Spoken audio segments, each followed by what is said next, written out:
Qual é o benefício da dor? Será que Deus sente prazer em ver você passar por dor e sofrimento? De jeito nenhum.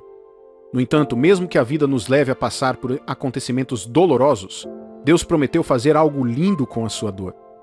Um grande pregador disse uma vez: seu maior ministério provavelmente surgirá de sua maior dor. Esta afirmação capta toda a ideia de como a vida pode mudar quando as nossas perspectivas mudam. Quando entender que Deus sempre usará a sua dor para te preparar para coisas maiores, você confiará nele mesmo quando tiver todos os motivos para chorar de frustração.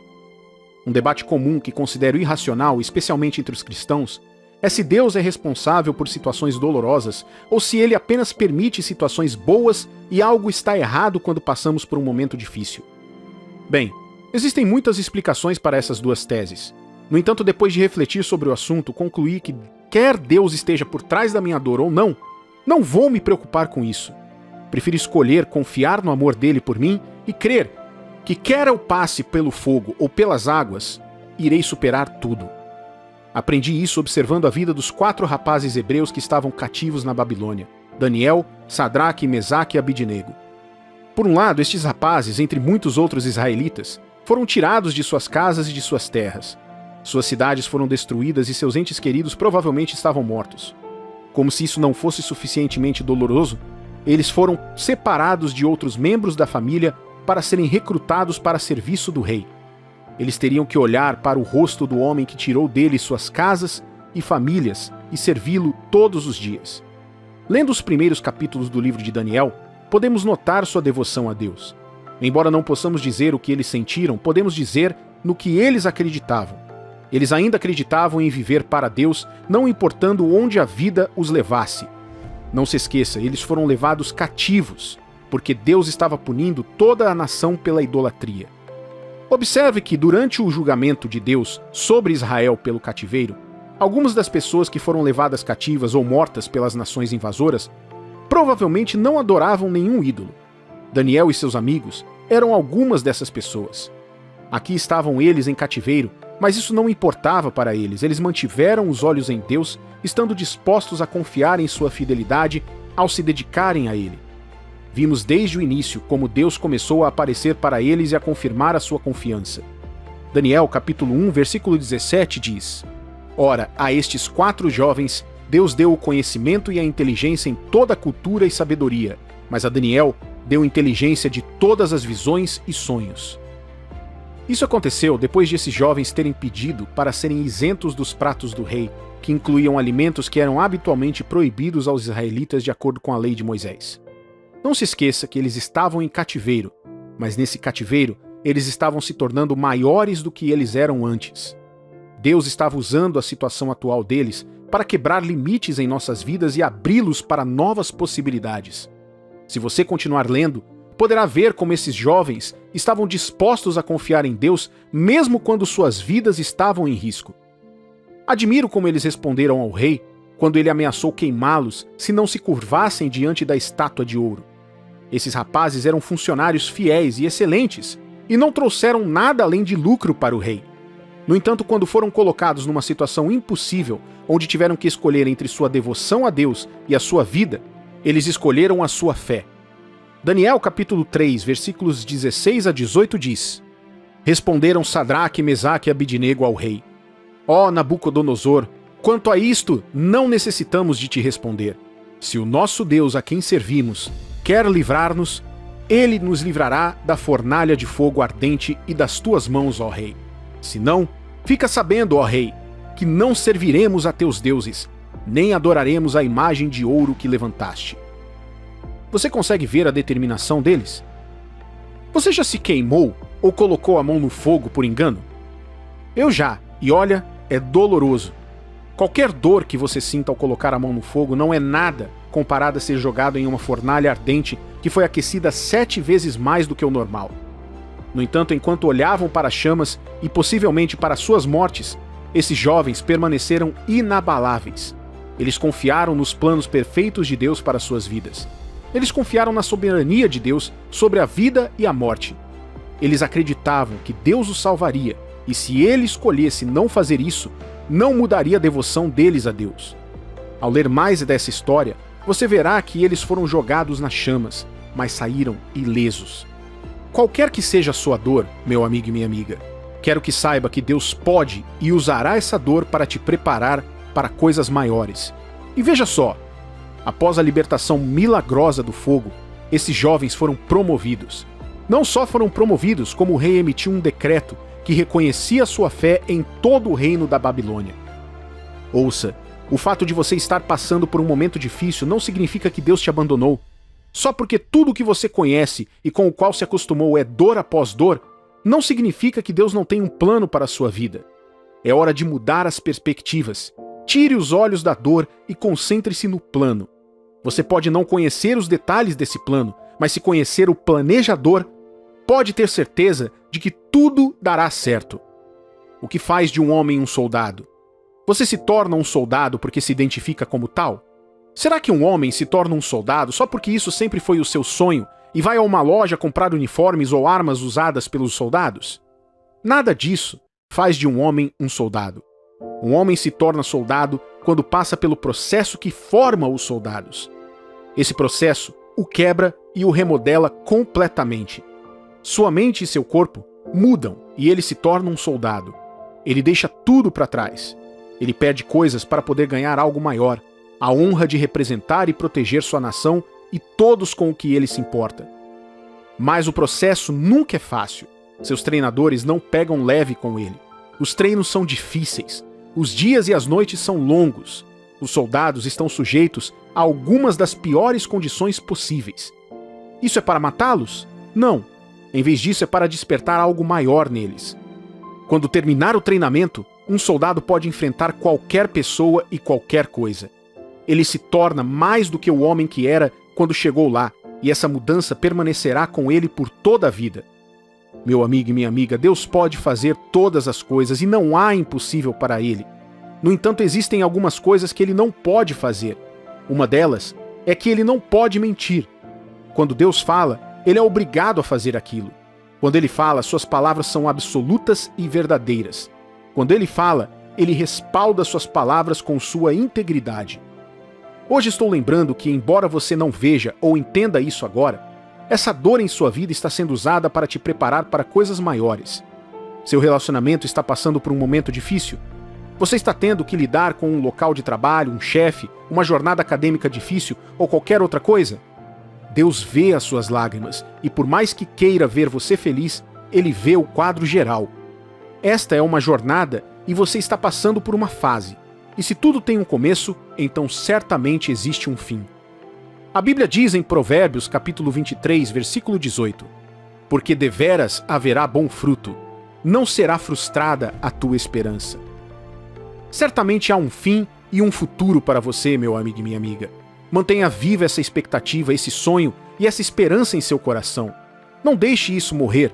Não perca a fé. Você não chega ao topo vindo do topo. Você não sobe uma montanha a partir do cume. Você começa de baixo. Enquanto estiver no fundo, escalar a montanha pode parecer impossível, mas cada subida te aproxima do topo, quer você saiba disso ou não. Davi escreveu no Salmo 66, versículo 12: fizeste que os homens cavalgassem sobre a nossa cabeça, passamos pelo fogo e pela água, porém, afinal, nos trouxeste para um lugar espaçoso. Você consegue imaginar Deus deixando as pessoas passarem por cima daqueles que confiam nele? Você consegue imaginar Deus prometendo um futuro pacífico e depois te levando para o fogo e para as águas da vida? Provavelmente não. No entanto, todos esses caminhos são para coisas maiores. Eles são os caminhos para a abundância. Suas lágrimas não são em vão, meu amigo e minha amiga.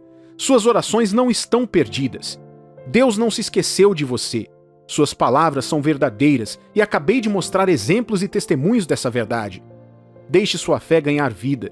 Se recomponha e confie no plano de Deus. Há uma visão maior, e nessa visão você é 10 vezes melhor, 10 vezes mais forte e 10 vezes mais sábio do que isso. Talvez você esteja se perguntando: eu creio, mas não sei como confiar em Deus apesar da minha dor. A resposta se encontra na palavra, em Isaías capítulo 40, versículo 31. Mas os que esperam no Senhor renovam as suas forças, sobem com asas como águias, correm e não se cansam, caminham e não se fatigam. A resposta é esperar em Deus. É assim que você confia a Ele sua dor. Não se apresse em buscar alívio e conforto. Às vezes, essas são armadilhas do inimigo para comprometer você. Isso funciona como um ladrão da recompensa do cristão e faz você perder as coisas pelas quais trabalhou e ganhou ao longo do tempo, apenas para desistir delas no último minuto. Em vez disso, fique com as promessas de Deus para você. Não pare de orar, não pare de agradecer a Deus. Deus está sempre nos observando para ver como lidamos com nossa dor. E o louvor em meio à dor é uma das melhores maneiras de demonstrar fé e confiança em Deus. O louvor desvia nossa atenção da dor e dos problemas, e o agradecimento nos concentra na integridade e na fidelidade de Deus, que é capaz de mudar as coisas. Não pare de compartilhar sua fé e defender Jesus. Não pare de ler a Bíblia todos os dias. Não pare de meditar nas promessas de Deus para você. Não pare de servir na sua igreja local e de apoiar outros no seu próprio processo. À medida que você continuar nessas coisas, apesar dos seus próprios desafios e dores, Deus começará a trabalhar algo dentro de você. Com o tempo, esse trabalho se revelará, tornando você um testemunho vivo da fidelidade de Deus, assim como Jó na Bíblia. Oro para que Deus vista você com sua paz nesta temporada e fortaleça seu coração cansado para continuar confiando e se apegando a Ele até que seu grande plano seja cumprido em sua vida. Quais são os momentos difíceis da sua vida? Você passa por suas batalhas sentindo que tudo isso é para você? Estou aqui para dizer que Deus pode pegar suas batalhas e transformá-las em bênçãos. Ninguém deseja ser ferido além do que pode suportar ou passar de uma fase de dor para outra. Ninguém gosta disso. No entanto, você sabe, a vida nos oferece situações diferentes de qualquer maneira. E às vezes você pode se perguntar, mas por que Deus permite que seus filhos passem por coisas assim? Achei que Ele prometeu sempre nos livrar dos problemas, mas parece que quando estou feliz porque um problema está acabando, outro surge. Amado, é verdade que Deus livra seus filhos de seus problemas e os mantém longe de perigos e aflições. O salmista escreveu: "O justo pode ter muitos problemas, mas o Senhor o livra de todos." Salmo capítulo 34, versículo 19. Se você ler todos os 16 versículos do Salmo 91, poderá ver como ele testifica a preservação de Deus de seus filhos do perigo. Ele ama seus filhos e sempre estará ao seu lado. No entanto, o Senhor às vezes também permite que seus filhos passem por certas condições por causa do destino que preparou para eles. Às vezes, a situação que você pode passar é que Deus mostra misericórdia e te dá uma saída para algo que lhe teria custado mais. Outras vezes, podemos entrar em algumas batalhas, não porque Deus nos colocou lá, mas por causa dos nossos erros. No entanto, mesmo quando nos colocamos em problemas e Deus está presente, Ele ainda cuida de nós para garantir que isso não nos destrua. Portanto, seja por sua própria iniciativa ou por ação do diabo, com Deus, um dia você olhará para trás e agradecerá a Ele por essa batalha. Por quê? Porque se não tivesse travado essa luta, você não estaria onde está hoje. Me lembro de quando eu estava terminando o ensino médio e precisava de dinheiro para me inscrever no exame final e no certificado.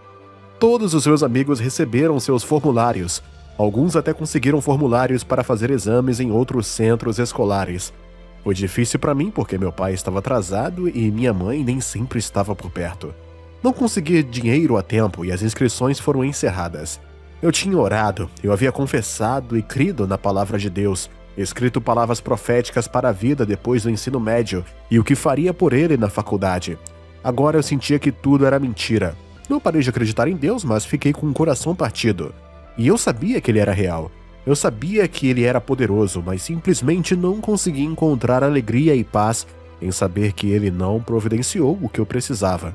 Bom, quando finalmente o dinheiro chegou, usei para outra coisa. Depois eu esperei o início das provas para poder recolher as folhas de perguntas usadas dos meus amigos e estudá-las. Quando vi as perguntas, eu disse: "Louvado seja Deus por não ter feito este exame. Teria sido um completo desperdício de tempo." Por que eu estava dizendo isso? Quando vi as folhas, mal consegui responder a qualquer pergunta. Tudo parecia estranho. Eu não conseguia entender nada, porque eu não sabia as respostas. Não fui ensinado. Minha escola não nos preparou para a prova. Eu pensei que sabia tudo e passaria em tudo, mas não. Depois de esperar para fazer os exames no ano seguinte, eu sabia que a mão de Deus estava envolvida na minha incapacidade de me inscrever no ano anterior. Agora eu estava pronto. Essa também foi a maneira de Deus me preparar para os próximos anos. Desfrutei de um milagre de provisão daquele ano até a faculdade. Também entrei em uma nova esfera de fé, independentemente de como as coisas estavam acontecendo em minha vida. Olhei para trás depois de entrar na faculdade e agradeci a Deus por me fazer esperar tanto tempo. Eu sabia que se tivesse vindo para a faculdade mais cedo, eu teria estragado tudo, não só nos meus estudos, mas também na minha vida. Outras pessoas terão experiências diferentes, não porque somos iguais nem partilhamos o mesmo destino. Não sabia disso na época, então entrei em pânico e fiquei frustrado quando a batalha persistiu. Filho de Deus, você precisa saber que Deus é fiel e nunca abandonará os seus, não importa o que aconteça. Se você está passando por uma situação desfavorável ou travando uma batalha agora, se puder se levantar com fé, guardar seu coração com confiança em Deus e resistir às mentiras do diabo, então o Senhor tomará essas batalhas e transformará em bênçãos. Jó, capítulo 42, versículo 10 diz: Depois que Jó orou por seus amigos, o Senhor restaurou sua fortuna e deu-lhe o dobro do que tinha antes. Antes de Jó receber o dobro do que perdeu, ele primeiro teve que perder tudo e confiar em Deus mesmo quando não havia nada. Não consigo imaginar como deve ter sido para Jó perder todos seus filhos, seus servos e todos os seus bens em um único dia. Veja como Satanás levou tudo o que tinha de uma vez só. O que ele estava procurando? Ele queria que Jó se voltasse e amaldiçoasse a Deus. Queria provar a Deus que Jó só era leal a ele por causa de suas bênçãos e proteção. Mas Deus acreditava no contrário. Ele acreditava que Jó o amava e adorava com a consciência limpa. Meu amigo e minha amiga, ser filho de Deus não significa que você não passará por momentos difíceis. Peço desculpas se isso fere suas expectativas. A palavra de Deus não nos disse que os problemas não virão. Ele disse a seus discípulos que teremos problemas neste mundo, mas que a nossa segurança e paz está em saber que mesmo com os problemas, temos salvação e paz naquele que já venceu o mundo e o diabo. Então, mesmo quando não tenho o que todo mundo tem, tenho Jesus e sei que tenho tudo. E mesmo que a provisão não chegue quando eu espero, eu sei que Ele ainda aparecerá para mim. Você sempre aprecia uma refeição quando passa muito tempo sem ela, muito mais do que se pudesse comer aquilo quando quisesse. Da mesma forma, as maiores bênçãos são formadas nas batalhas mais difíceis. Essa foi a postura que Jó assumiu, mesmo tendo perdido tudo. Jó, capítulo 2, versículo 9 ao 10, diz: Então, sua mulher lhe disse: Ainda conservas a tua integridade? Amaldiçoa a Deus e morre. Mas ele lhe respondeu: Falas como qualquer doida. Temos recebido o bem de Deus e não receberíamos também o mal? Em tudo isto não pecou Jó com os seus lábios. Claro, sabemos melhor. Sabemos que os problemas não vinham de Deus, mas do diabo. Jó não sabia disso e pensou que isso vinha de Deus. Mas você consegue ver a postura que ele assumiu? A situação de Jó mudou quando ele fez duas coisas.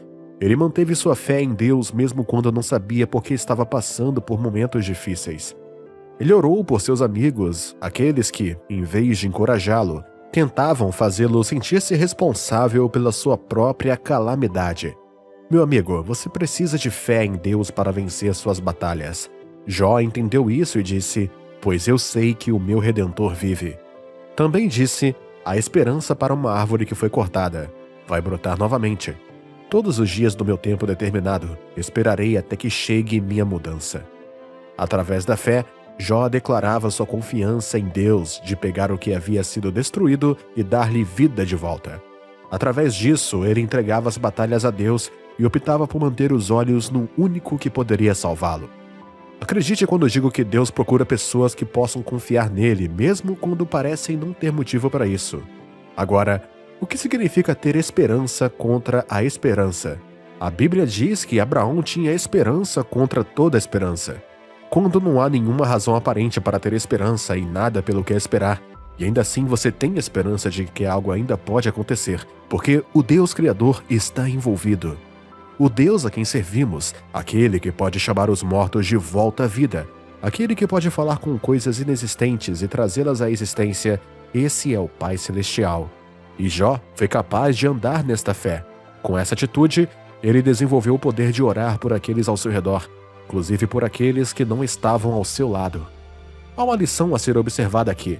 As pessoas nem sempre estarão ao seu lado, então não seja amargo com elas, nem odeie, nem as mantenha em mente.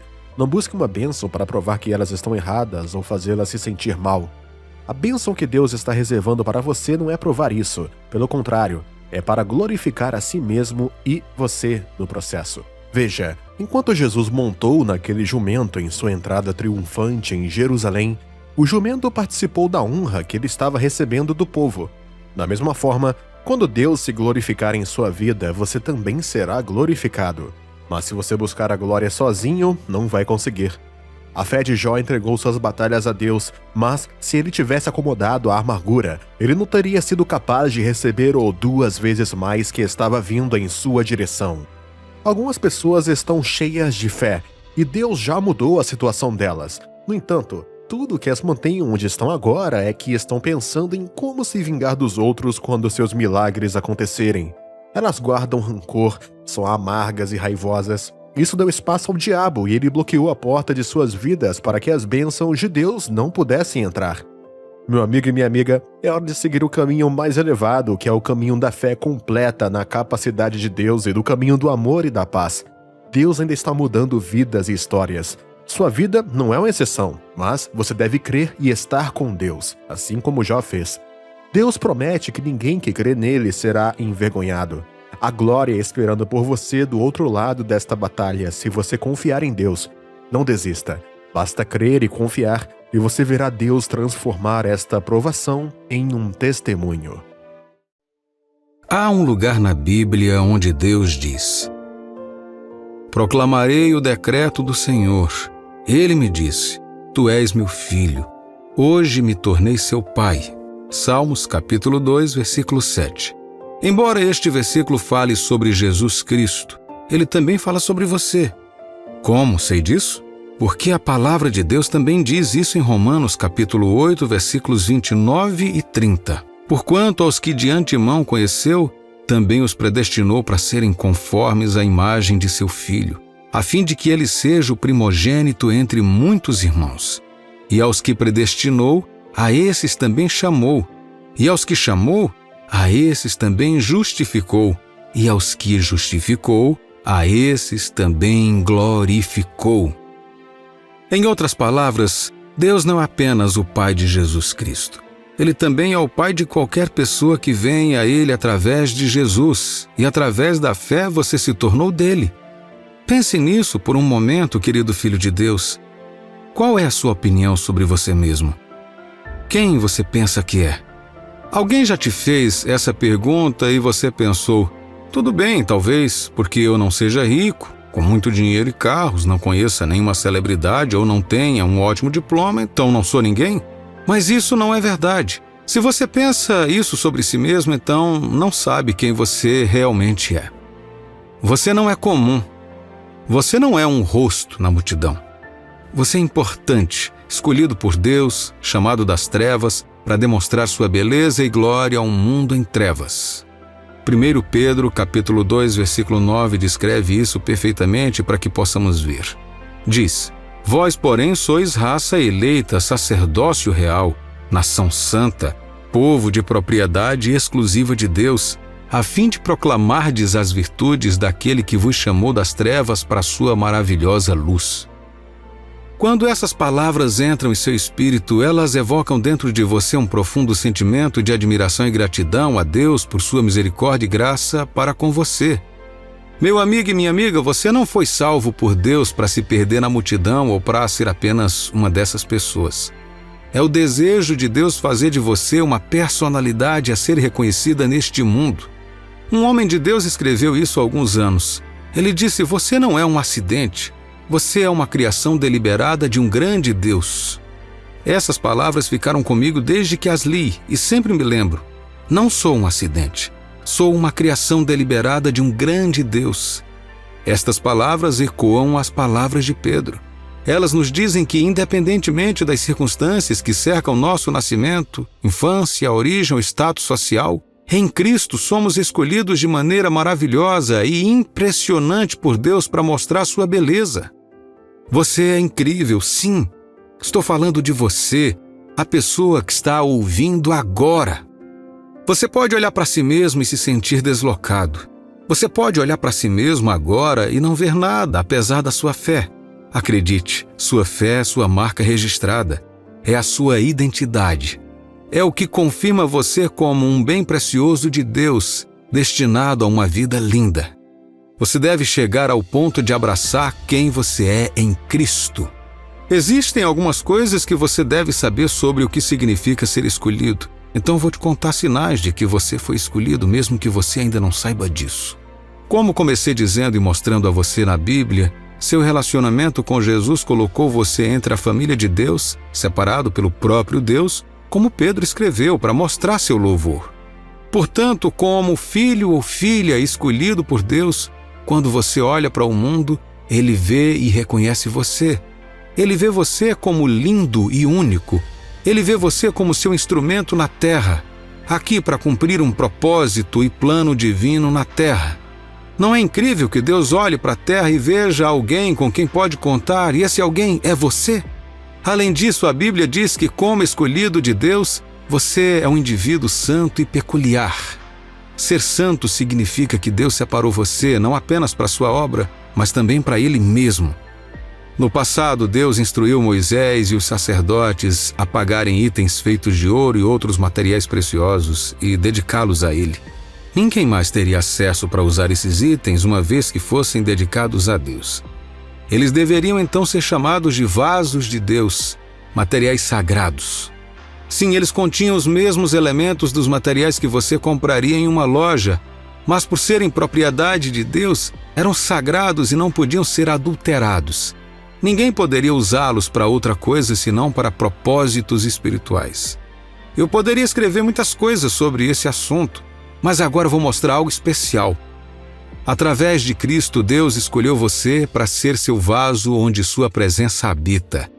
Agora, você não apenas tem acesso à presença de Deus, mas Ele vive em você e vai com você aonde quer que você vá. Seu passado não importa mais. Seus pecados estão perdoados e você pertence a Deus. Jesus pagou o preço.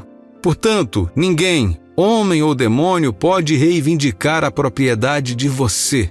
Esta é uma das maiores alegrias de ser escolhido de Deus. Você é santo. Pode não parecer, mas porque sua vida foi entregue a Cristo e porque você vive em Jesus e para Jesus, você pertence a Ele. E sua marca de propriedade, seu selo, o Espírito Santo, está em você. Efésios capítulo 1, versículo 13 diz: a mesma coisa aconteceu também com vocês, quando ouviram a verdadeira mensagem, a boa notícia que trouxe para vocês a salvação. Vocês creram em Cristo, e Deus pôs em vocês a sua marca de propriedade quando lhes deu o Espírito Santo que Ele havia prometido. Você pertence à família de Deus e foi chamado para cumprir seu propósito na terra com os dons que Ele te deu. Ninguém pode reivindicar a propriedade de você porque Deus já te escolheu. Isso não é realmente surpreendente? Então, você pode até estar se perguntando: eu gostaria de ter tanta confiança no fato de que sou escolhido de Deus. Como posso saber? Eu realmente quero saber. Bem, prometi que compartilharia como saber que você é o escolhido de Deus, mesmo que você não tenha ideia. O primeiro sinal é que você acha difícil se encaixar. Você já se perguntou por que sempre teve dificuldade para se adaptar ao sistema? Porque tudo em você parece sempre ir contra a maré? Porque você simplesmente não consegue estar satisfeito com o sistema, com as coisas que o mundo oferece e está desapegado de todas as coisas que são passageiras? Bem, não há nada de errado com você. Isso é um sinal de que Deus está escolhendo você para algo maior. Se você olhar a Bíblia, notará que Deus sempre procurou os quebrantados e os transformou em causadores de impacto na terra. Pensa em Jacó, Moisés, Jefté, Davi, os discípulos, Paulo e assim por diante. Desde antes de você ser concebido no ventre de sua mãe, antes mesmo de seus pais pensarem em se unirem, Deus já planejou a sua vida. Nada que você faça ou tenha feito antes irá pegá-lo de surpresa. Ele está ciente de todas as suas deficiências, hábitos, erros, pontos fortes e fracos e ainda assim escolheu você. Eles podem ter te dito que Deus nunca escolheria uma pessoa como você porque você não se encaixa e porque não tem todas as qualidades necessárias. Mas ouça, essa não é a verdade. Será que Deus quer que você viva de qualquer maneira e adote um estilo de vida abominável? Não, Ele não quer. Em vez disso, Ele quer que você tenha uma vida melhor para poder canalizar toda a sua energia.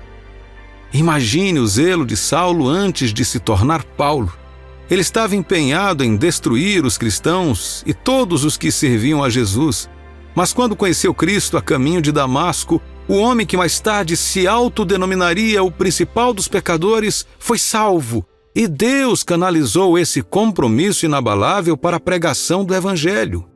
Hoje, ainda estudamos a vida de um dos maiores desajustados de todos os tempos. Por quê?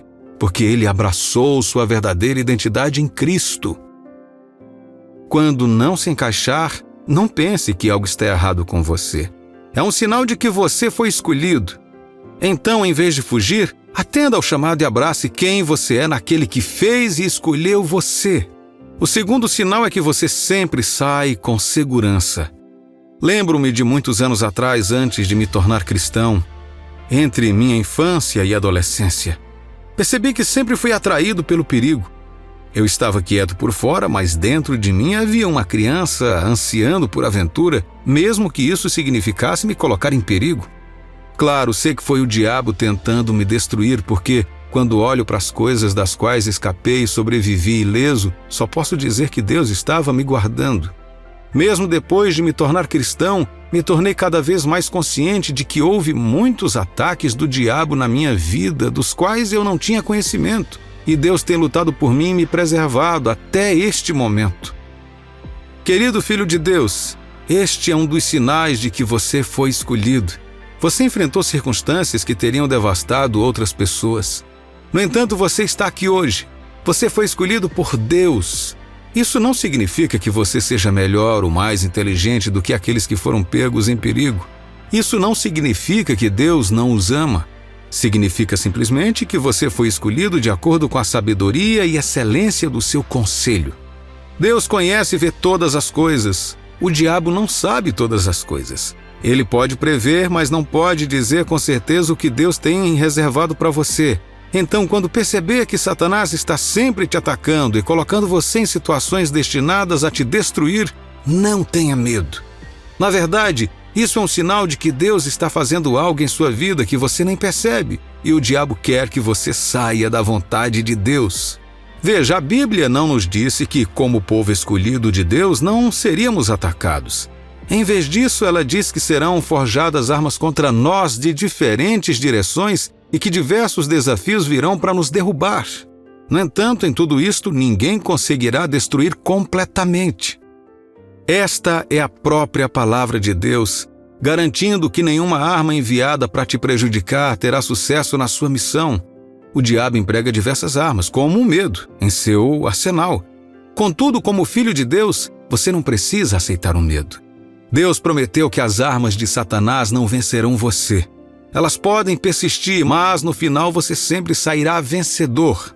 Não há nada mais reconfortante do que saber que Deus está sempre ao nosso lado, apoiando independentemente dos desafios que enfrentamos ou das dificuldades que enfrentamos.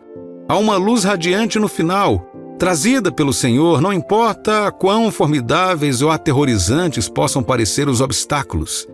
Eles não nos dominarão. A vitória está garantida para aqueles que confiam no Senhor e fazem dele o seu refúgio no momento de adversidade. Se você refletir sobre sua vida, você conhecerá a mão do Senhor sobre você.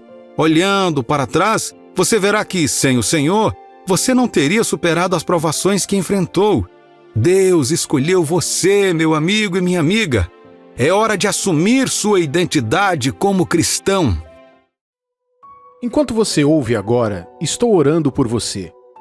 Oro para que no fundo do seu coração e do seu espírito, Deus te ajude a ver o que Ele está prestes a fazer em sua vida. Oro para que você comece a sentir que Ele está prestes a tornar sua vida linda novamente.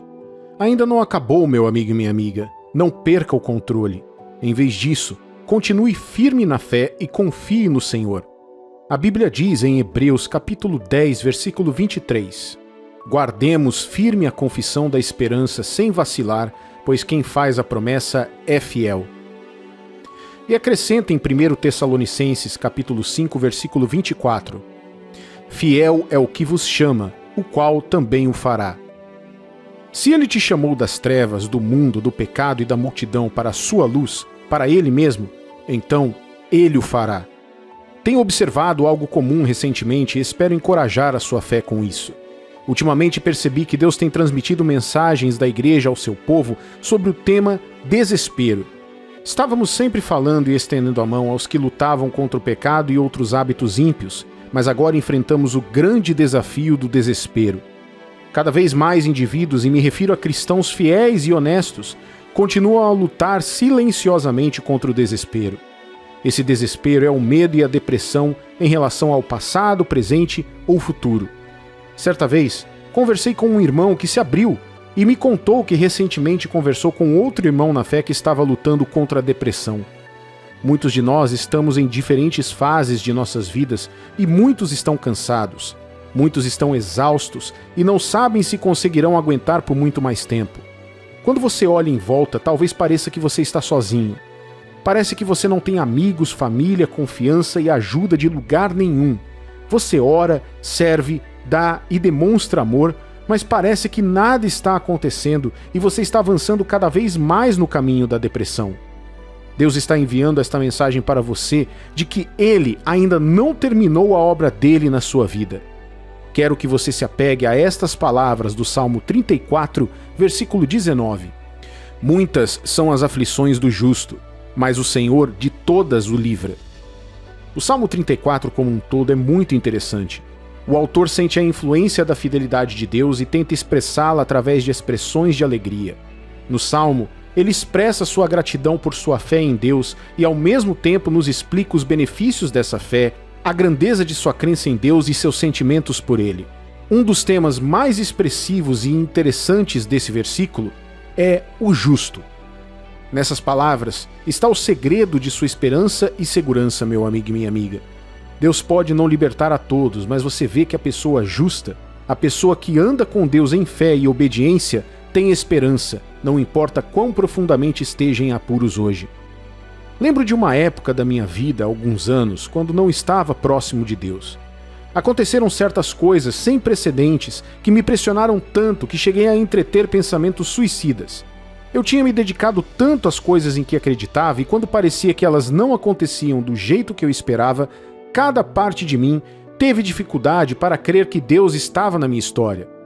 Hoje estou vivo para compartilhar esse testemunho de fidelidade de Deus, mas naquela época não conseguia ver essa realidade.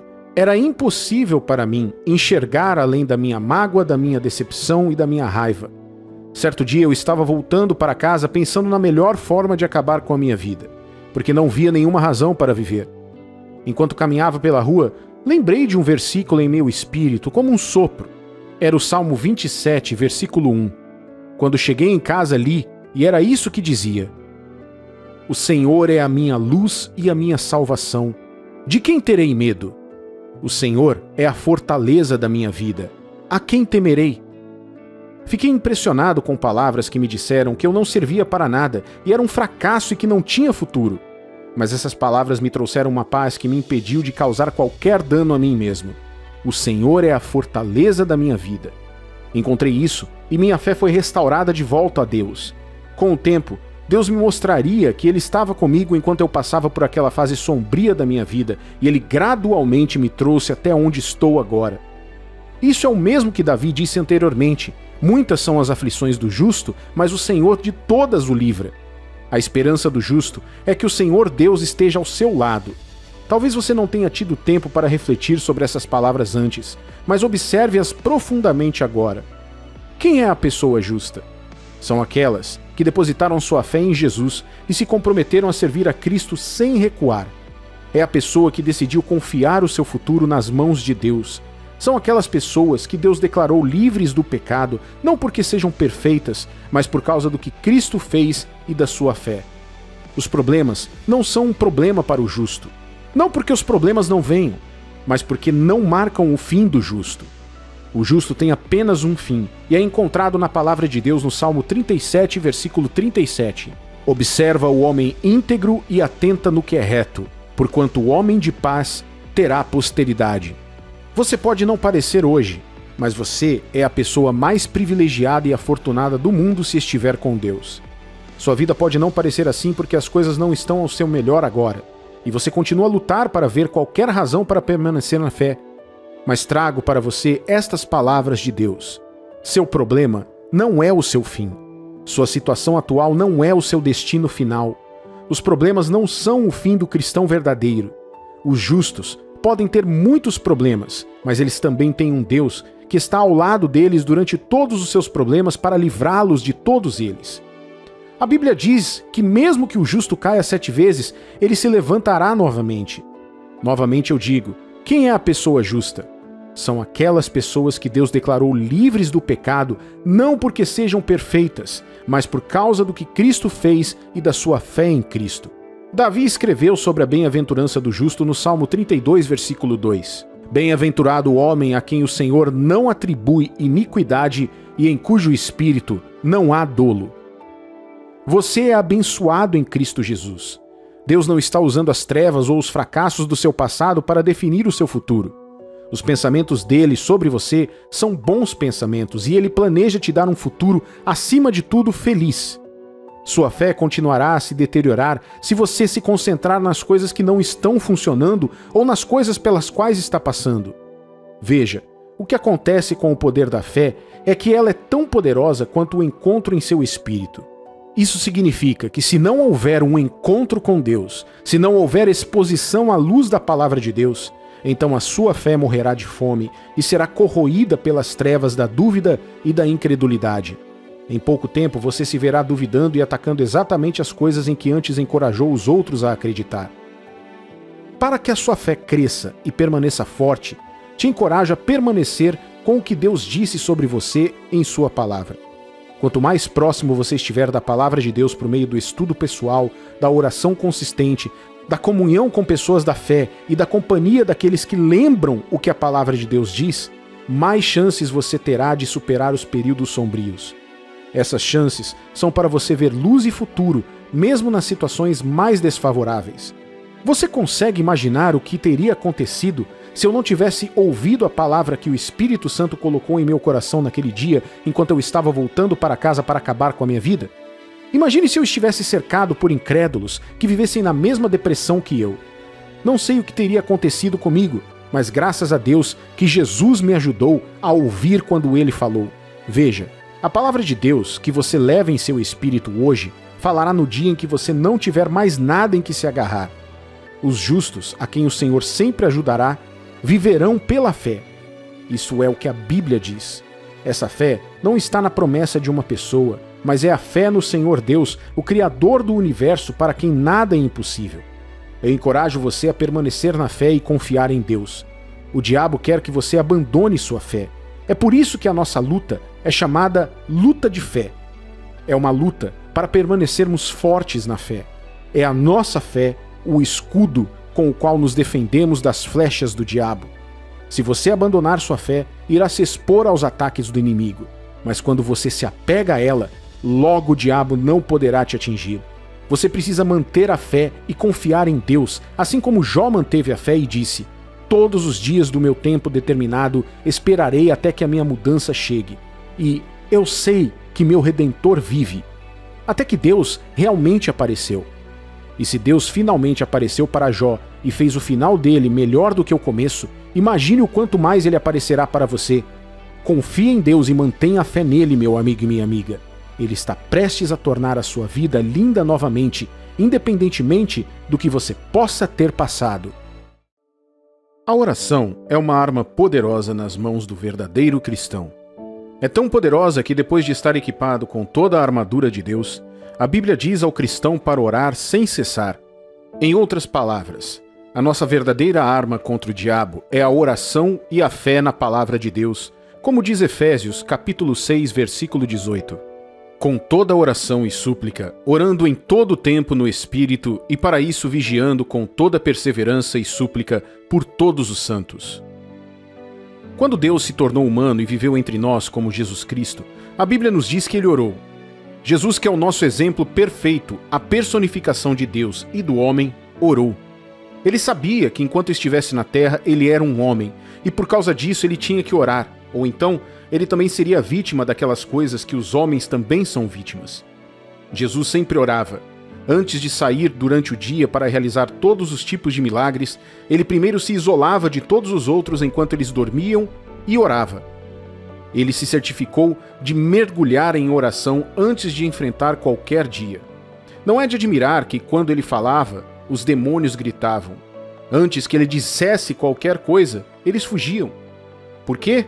Porque ele já havia vencido no lugar secreto da oração, e então o poder fluiu naturalmente dele. Há algo especial em uma pessoa que ora.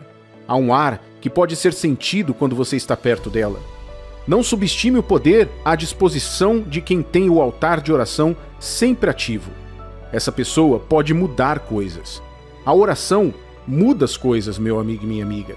O servo de Deus, Billy Graham, disse certa vez: a verdadeira oração é um modo de vida, não apenas para uso em casos de emergência. Faça disso um hábito e quando surgir a necessidade, você estará em prática. A verdadeira oração deve ser o seu modo de vida. Deve ser sua tábua de salvação. Você deve confiar em seu poder e no tempo de Deus para a mudança. Esses dois andam juntos.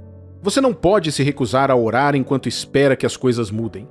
Você ora por mudança e então confia no tempo de Deus para que a mudança aconteça. É assim que você coopera com Deus. Frequentemente ignoramos o poder da oração e a tratamos apenas como uma linha de emergência, que na verdade nem sabemos com quem estamos falando, mas só queremos que nos ajudem instantaneamente. Os serviços de emergência são a primeira pessoa em quem pensamos quando há problemas, mas não temos ideia de quem são ou do que são capazes. A maioria de nós apenas ora para que Deus nos ajude ou nos abençoe. E na maioria das vezes, devido às nossas vidas ocupadas, a oração é uma reflexão tardia. Mas por que a oração é tão importante? Na verdade, o que é a oração? A oração para você, filho e filha de Deus, é a forma como você se comunica com Deus. Assim como uma criança fala e ouve seus pais, Deus nos deu a bênção da oração para conversar com Ele. Da mesma forma, a maneira como você conversa com seus pais depende de muitos fatores. Seu relacionamento com eles, como você se sente no momento, o que você está passando, o que você precisa e assim por diante. É o mesmo com todos os filhos de Deus. Em outras palavras, a conversa de cada pessoa com Deus é diferente, mas nenhuma delas é insignificante. Deus trata todos com uma atenção especial. Veja, porque Deus entende que a comunicação é o aspecto mais fundamental de um relacionamento, Ele nos convida a orar em todos os momentos. Portanto, a oração é uma forma de comunicação com Deus que nos conecta a Ele em nível pessoal. Isso significa que quanto mais você se dedicar a falar com Ele em oração, mais íntimo você se tornará dele. 1 Tessalonicenses, capítulo 5, versículo 17 diz: Orai sem cessar. Orar a Deus é simples. Você precisa apenas falar com Ele com toda a honestidade e sinceridade. A palavra de Deus é clara sobre como devemos orar. Ela diz para crermos em Deus, chegarmos até Ele e então falar com Ele sobre o que está em nosso coração. É muito simples. Veja o que diz Jeremias, capítulo 29, versículo 12. Então me invocareis, passareis a orar a mim, e eu vos ouvirei. Em outra passagem, também em Jeremias, capítulo 33, no versículo 3, invoca-me e te responderei, anunciar-te-ei coisas grandes e ocultas que não sabes. Outro grande pregador um dia disse: quando você trabalha, quem trabalha é você, mas quando você ora, quem trabalha é Deus. Se você observar todos os versículos da Bíblia, verá como a oração muda instantaneamente o foco de você e de sua situação para Deus. Isso ocorre porque quando você ora a Deus sobre qualquer coisa, já não é mais você contra aquela questão, mas sim Deus. Essa mensagem é para te encorajar a confiar no poder e na eficácia da oração, meu amigo e minha amiga. Existe alguma coisa pela qual você precisa de Deus em sua vida nesse momento? E aquela questão em que você realmente precisa de uma mudança? Deus pode trazer uma mudança em sua vida se você pedir a Ele. Lembre que Jesus nos disse que quem pede, recebe, quem procura, encontra, e quem bate, a porta se abre. Através da oração, podemos pedir porque Deus diz que podemos. Através da oração, sabemos qual é a vontade de Deus para nós, pois oramos de acordo com a sua palavra. Através da oração, sabemos que não estamos sozinhos e que temos um Pai que não apenas nos ouve, mas também tem prazer em responder às nossas orações. Alguém pode estar dizendo: mas e se eu estiver orando e parecer que nada está acontecendo? E se eu sentir que minha oração não vai a lugar algum? Bem, você é filho ou filha de Deus. Devo lembrar que você não deve confiar em seus sentimentos, mas deve andar pela fé. A Bíblia diz que o justo, o cristão verdadeiro, viverá pela fé e não pelos sentimentos. Por quê? Porque sentimentos são instáveis. Hoje você pode estar feliz e sentir que Deus está com você, ouvindo e respondendo às suas orações porque tudo parece estar bem. E amanhã, se as coisas não estiverem tão boas e você se sentir mal porque tudo está fora de controle, você acha que Deus não está ouvindo ou te respondendo. Nossos sentimentos são baseados principalmente no que pensamos e no que está acontecendo em nossas vidas. No entanto, a fé se baseia apenas em quem Deus é e no que Ele disse sobre nós. 1 Coríntios capítulo 2, versículo 5 diz: para que a vossa fé não se apoiasse em sabedoria humana, e sim no poder de Deus. Isso é fé. Ela não se baseia em nossos sentimentos, emoções ou nas opiniões dos outros, mas em quem Deus é e no que Ele pode fazer. E Deus pode mudar as coisas em sua vida agora mesmo. Você precisa crer no poder da oração e confiar que, ao orar, Deus agirá no momento certo. Sim, existe um momento certo para tudo. A Bíblia nos diz que Deus torna tudo lindo em seu próprio tempo. Isso significa que nem todo momento é adequado para tudo. O tempo que leva para plantar uma árvore não é o mesmo tempo que leva para ela crescer e dar frutos. Uma árvore plantada a tempo pode fornecer sombra e frutos para as gerações futuras, e um projeto, que é planejado e executado com cuidado, pode ser bem-sucedido e duradouro. Ambos são coisas valiosas, mas cada um deve ter o seu tempo.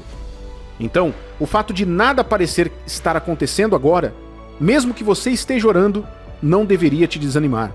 Se você é um filho de Deus, obedece a sua palavra, serve e vive em santidade e verdade. Confie no tempo dele para a mudança e espere. Sua mudança virá. A Bíblia diz em Jó, capítulo 14, versículo 14: mas será que alguém tornará a viver depois de ter morrido? Eu, porém, esperarei por melhores tempos até que as minhas lutas acabem. Este era um homem que havia perdido seus filhos e todos os seus bens em um dia. Nem sua esposa o ajudava mais. Ela disse a ele que apenas amaldiçoasse a Deus e morresse. Todos os amigos de Jó o condenaram, porque segundo eles ninguém poderia enfrentar tal crise, exceto se Deus o estivesse punindo por um delito. Quem poderia precisar mais de uma mudança do que este homem chamado Jó? Mesmo assim, Jó confiou em Deus para a mudança. Ele não apenas ficou sentado esperando acontecer, ele não ficou parado enquanto apenas acreditava em Deus. Não, ele usou esse tempo para continuar falando com Deus em oração. Se você ler o livro de Jó, notará como ele abriu seu coração diante de Deus. Ele externou suas frustrações, ele questionou. Muitas vezes pensamos que a oração deve seguir uma rotina especial e soar muito certinha. Isso torna a oração ineficiente no momento em que estamos realmente passando por algo difícil. Mesmo assim, Deus quer te ouvir. Ele disse em Isaías capítulo 41, versículo 21: apresentai a vossa demanda, diz o Senhor. Alegai as vossas razões, diz o Rei de Jacó. Deus não está dizendo que você deveria vir e reclamar para depois sair da mesma maneira. Ele está dizendo que em vez de guardar essas coisas e deixar que se transformem em tristeza e dores que drenam sua vida, você deve crer para compartilhar seus problemas com Ele. Veja, cada vez que oramos de coração, Deus vê além de nossas palavras. Ele ama quando nos apresentamos vulneráveis diante dele. A verdade é que Ele nos vê, nossos pontos fortes e pontos fracos. E Ele prova a nossa humildade ao esperar para ver se chegamos em força ou em fraqueza.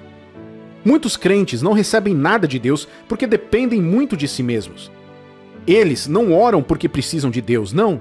Eles oram como uma obrigação, meio que apenas para comunicar a Deus o que eles já decidiram fazer. Mas quando você se aproxima de Deus com confiança, você pode crer que sua oração chegará até Ele. Você pode confiar que, assim como as sementes, suas orações estão sendo plantadas e no momento certo sua mudança chegará.